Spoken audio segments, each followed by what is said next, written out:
নমস্কার বন্ধুরা, তৃষ্ণা রন্ধনশালায় আপনাদের সবাইকে স্বাগত। বন্ধুরা, আজ আমি হাজির হলাম শীতকালের এক অন্যতম ডেজার্ট রেসিপি গাজরের হালুয়া।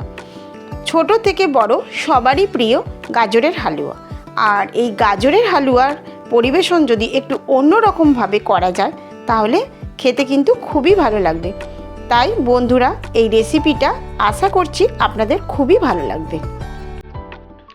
আমি কিছু গাজর নিয়ে নিয়েছি, আর এই গাজরগুলো কিন্তু একই মাপের কেটে নিয়েছি যাতে দেখতে ভালো লাগে।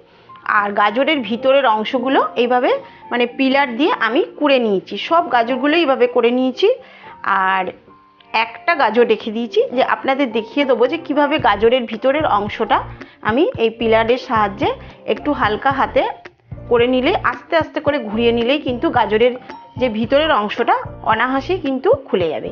আর ভিতরটা পুরোই ফাঁকা করে দিতে হবে, শুধু পিছন দিকটা ফাঁকা করলে হবে না, ফুটো করে দিলেও হবে না, তাহলে কিন্তু দেখতে একদম ভালো লাগবে না। এইভাবে আস্তে আস্তে করে এই গাজরটা আপনাদের দেখিয়ে দিচ্ছি। দেখুন কিভাবে, এই দেখুন পুরো ভিতরের অংশটা পুরো ফাঁকা করে দিলাম। এতে কিন্তু দেখতেও ভালো লাগবে, আর দেখুন, আর যখন পরিবেশন খেতেও কিন্তু খুবই ভালো লাগবে। এবার এই সমস্ত গাজরগুলো আমি কড়াতে জল বসিয়ে দিয়েছি, দিয়ে এবার সমস্ত গাজরগুলো এই জলের মধ্যে আমি দিয়ে দেবো। দিয়ে একদম নরম নয়, কিন্তু একটু সেদ্ধ করে নিতে হবে। আর এই কালারটা যাতে একদম সম্পূর্ণ ঠিক থাকে তার জন্য আমি একটু খাবার সোডা দিয়ে দিলাম, 1/2 চামচের মতো। দিয়ে গাজরের যে লাল কালারটা, সেই অরেঞ্জ কালারটা যাতে খুব ভালোভাবে ঠিকঠাক থাকে তার জন্যই খাবার সোডাটা। আর মোটামুটি আমি 80% সেদ্ধটা করে নিয়েছি। এবার দেখুন, এই সেদ্ধটা করে আর জলটা ঝরিয়ে নেব। নিয়ে এতে এবার কড়াতে 2 বাটি চিনি দিয়ে দিলাম, দিয়ে আর 1 বাটি জল দিয়ে দেবো। দিয়ে একটা রস তৈরি করে নিতে হবে। আর এই চিনিটা গলে যাওয়া অবধি ভালোভাবে ফুটিয়ে নিতে হবে। দিয়ে একটা মোটামুটি একটা আঠালো মতো একটা রস তৈরি করে নিতে হবে। আর তারপর এই রসের মধ্যে আগে থেকে যে সেদ্ধ করা গাজরগুলো, এই রসের মধ্যে অন্তত এই 5 মিনিটের মতো ফুটিয়ে রেখে, আর এই গাজরের মধ্যে একটু রেখে দিলে গাজরগুলো খুব রসালো হয়ে যাবে। আর যখন খাবেন খেতেও কিন্তু খুবই ভালো লাগবে। এইটা ফুটিয়ে নিয়ে এবার এই রসের মধ্যে যদি একটু ফেলে রাখেন, তারপর রসটা ঝরিয়ে নিলে তারপর আস্তে আস্তে করে একটা একটা করে এই গাজর আমি তুলে নেবো, আর রসটাও কিন্তু ঝেড়ে নেব। রসটা ঝেড়ে নিয়ে তারপর আমি এবার যে গাজরের হালুয়া বানাবো, সেই গাজরের হালুয়ার জন্য আমি 1/2 বাটির মতো ঘি দিয়ে দিলাম। গাজরের হালুয়াতে ঘি কিন্তু অবশ্যই লাগবে। আর বেশ কিছুটা পরিমাণ আমি গাজর আগে থেকেই গ্রেট করে রেখে দিয়েছি। আগে আমি গাজরগুলো ধুয়ে ছাড়িয়ে তারপর গ্রেট করেছি। গ্রেট করে সব গাজরগুলোই আমি দিয়ে দিলাম। দিয়ে এইবার খুব ভালোভাবে ঘিয়ের সঙ্গে নাড়াচাড়া করে নিতে হবে। আর এই যে গাজরের যে কাঁচা গন্ধটা, সেটা যাতে চলে যায় সেই মতো ভালোভাবে নাড়াচাড়া করে নিতে হবে। আর এইভাবে নাড়াচাড়া করে আর চাপা দিয়ে দিয়েই গাজরটা কিন্তু সেদ্ধ মতো করে নিতে হবে।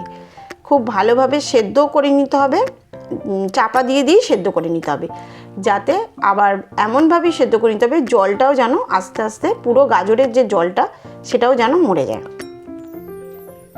আর গাজরের জলটা দেখুন পুরো ভালোভাবেই শুকনো হয়ে আসছে। আর গাজরটাও দেখো খুন্তি দিয়ে নাড়ার ফলেই বোঝা যাচ্ছে যে গাজরটাও কিন্তু ভালোভাবেই সেদ্ধ মতো হয়ে গেছে। এবার আমি দেবো 1 বাটির কাছাকাছি চিনি। এই 1 বাটি চিনি অবশ্যই লাগবে। দিয়ে আবার এই চিনি আর গাজরের ভালোভাবে মিশিয়ে একটু চাপা দিয়ে দিলে আর এই চিনি থেকেও আবার একটু জল বেরোবে। সেই চিনির জলটাও কিন্তু এই আর গ্যাসটায় সবসময় লো ফ্লেমেই রেখে দেবেন।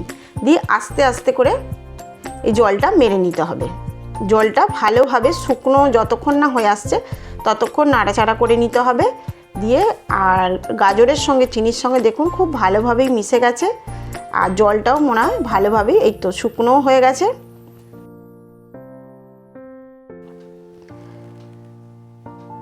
এইবার খুব ভালোভাবে শুকিয়ে নিয়ে এবার আমি কিছু ড্রাই ফ্রুটস দেবো। সেগুলো আপনারা দেখুন কি কি ড্রাই ফ্রুটস দেবো। কিছু কাজু আর আমন্ডস আমি আগে থেকেই ছোটো ছোটো করে কুচিয়ে রেখেছিলাম। দিয়ে আমি সমস্ত ড্রাই ফ্রুটসগুলো এই গাজরের সঙ্গে মিশিয়ে নিলাম। দিয়ে এবার এক বাটি আমি গুঁড়ো দুধ মিল্ক পাউডার আমি পুরোটাই দিয়ে দেবো। এবার গ্যাসের ফ্লেম কিন্তু এখন আমার অফ করা আছে। এবার খুব ভালোভাবে এই গ্যাসের ফ্লেমকে অফ করেই মিশিয়ে নিতে হবে, নাহলে ডেলা পাকিয়ে যাবে। খুব ভালোভাবে মিশিয়ে নিয়ে তারপরেই কিন্তু আমি গ্যাসটাকে আবার অন করব। দিয়ে তারপর আবার 5 মিনিট এটা খুব ভালোভাবে নাড়াচাড়া করে নিতে হবে। দিয়ে এইভাবে গাজরের হালুয়া হয়ে গেল। কেন আমি তো গুঁড়ো দুধ দিয়েছি, কিন্তু আমি খোয়া ক্ষীর দিইনি, গুঁড়ো দুধ দিলেও কিন্তু খুব ভালো টেস্ট আসে। এই গাজরের হালুয়া যদি এইভাবে করেন খুবই একটা অনবদ্য ডেজার্ট তৈরি হয়ে যাবে। আর আমি আগে থেকেই সমস্ত যে রসে যে গাজরগুলো ডোবানো ছিল সেই গাজর ভালোভাবে ভিতরে যে গাজরের হালুয়া তাতে খুব ভালোভাবে আমি দেখুন চামচের সাহায্যে আস্তে আস্তে করে চেপে চেপে ভরে নিলেই হয়ে যাবে। আর খুব ভালোভাবে একটা উঁচু করে একটু ভরে নিতে হবে। আর আঙুলের সাহায্যে একটু পরিষ্কার করে একটু হাত দিয়ে চেপে নিলে কিন্তু দেখতেও কিন্তু খুব সুন্দর হবে। সবগুলোই আগে থেকে করে নিয়েছি আর একটা আপনাদের দেখিয়ে দিলাম। দিয়ে ওপর থেকে আবার একটু ড্রাই ফ্রুটস দেবো, একটু কাজু দেবো আর একটু পেস্তা দেবো, তাহলে কিন্তু দেখতেও কিন্তু খুব সুন্দর হবে। এবার দেখুন দেখতেও কত সুন্দর হয়েছে। তাহলে বন্ধুরা আমার রেসিপিটা যদি ভালো লাগে তাহলে অবশ্যই আমার রেসিপিতে একটা লাইক দেবেন। আর আমার ভিডিওটা যদি আপনাদের পছন্দ লাগে তাহলে আমার চ্যানেলটাকে অবশ্যই সাবস্ক্রাইব করে দেবেন। আপনাদের আজকের যে রেসিপিটা কেমন লাগলো তাহলে আমাকে একটা কমেন্ট করে অবশ্যই জানাবেন।